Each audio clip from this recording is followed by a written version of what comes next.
Hush മണി കേസിൽ നിയുക്ത American president Donald ട്രംപിന് കോടതിയിൽ നിന്നും വീണ്ടും കനത്ത തിരിച്ചടി. കേസിൽ ഈ ആഴ്ച വിധി പറയുന്നത് മാറ്റിവെക്കണമെന്ന് ഡൊണാൾഡ് ട്രംപ് ആവശ്യപ്പെട്ടിരുന്നുവെങ്കിലും അഭ്യർത്ഥന ന്യൂയോർക്ക് കോടതി ജഡ്ജി തള്ളി. പ്രസിഡന്റ് സ്ഥാനത്തേക്ക് തിരഞ്ഞെടുക്കപ്പെട്ടത് കണക്കിലെടുത്ത് കേസ് നടപടികൾ അവസാനിപ്പിക്കണമെന്നായിരുന്നു ട്രംപിന്റെ അഭിഭാഷകന്റെ വാദം. ജനുവരി 20-നാണ് ട്രംപ് അമേരിക്കൻ പ്രസിഡന്റായി സത്യപ്രതിജ്ഞ ചെയ്ത് അധികാരമേൽക്കുന്നത്. ഇതിനു മുൻപ് ജനുവരി 10-ന് കേസിൽ ശിക്ഷാവിധി പ്രഖ്യാപിക്കും. ഹർജിയിലൂടെ പ്രതി ഉന്നയിച്ച വാദങ്ങളിൽ പലതും മുൻപ് നിരവധി തവണ ഉന്നയിച്ചിട്ടുള്ളതാണ്. ജനുവരി 10-ന് നിശ്ചയിച്ചിട്ടുള്ള ശിക്ഷാവിധി പ്രഖ്യാപനമുണ്ടാകും. കോടതി നടപടികൾ സ്റ്റേ ചെയ്യണമെന്ന പ്രതിയുടെ അപേക്ഷ നിരസിക്കുകയാണ് ചെയ്തതെന്ന് ന്യൂയോർക്ക് കോടതി ജഡ്ജി ജുവാൻ മെർച്ചാൻ പറഞ്ഞു.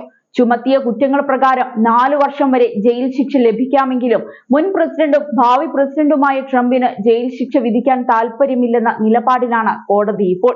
വിധി പ്രസ്താവിക്കുന്ന വെള്ളിയാഴ്ച നേരിട്ടോ വെർച്വലായോ ട്രംപ് കോടതിയിൽ ഹാജരാകണം. കോടതി ഏത് തരത്തിലുള്ള വിധി പുറപ്പെടുവിച്ചാലും ക്രിമിനൽ കുറ്റകൃത്യത്തിന് വിചാരണ ചെയ്യപ്പെട്ട ആദ്യ പ്രസിഡന്റാകും ഡൊണാൾഡ് ട്രംപ്. പ്രസിഡന്റ് ആയിരുന്ന കാലത്ത് ചെയ്ത പ്രവർത്തനങ്ങൾക്ക് വിചാരണയിൽ നിയമപരിരക്ഷ ലഭിക്കും. എന്നാൽ ഇത് ഔദ്യോഗിക കാര്യങ്ങളിൽ മാത്രമായിരിക്കുമെന്നും കോടതി നേരത്തെ പറഞ്ഞിരുന്നു. കോടതിയിൽ സമർപ്പിക്കപ്പെട്ട രേഖകൾ ട്രംപിന്റെ ഔദ്യോഗിക കൃത്യ നിർവഹണവുമായി ഏതെങ്കിലും തരത്തിൽ ബന്ധപ്പെടുന്നതല്ല.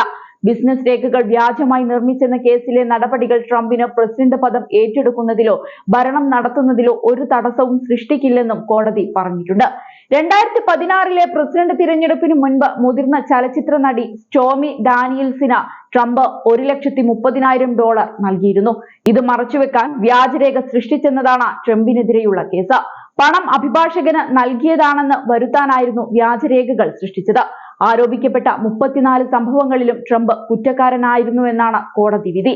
2016-ലെ അമേരിക്കൻ പ്രസിഡന്റ് തിരഞ്ഞെടുപ്പ് കാലത്ത് പോൺ താരം സ്റ്റോമി ഡാനിയൽസുമായുള്ള വിവാഹേതര ബന്ധം മറച്ചുവെക്കാൻ ട്രംപ് പണം നൽകിയെന്നതാണ് കേസിനാസ്പദമായ സംഭവം.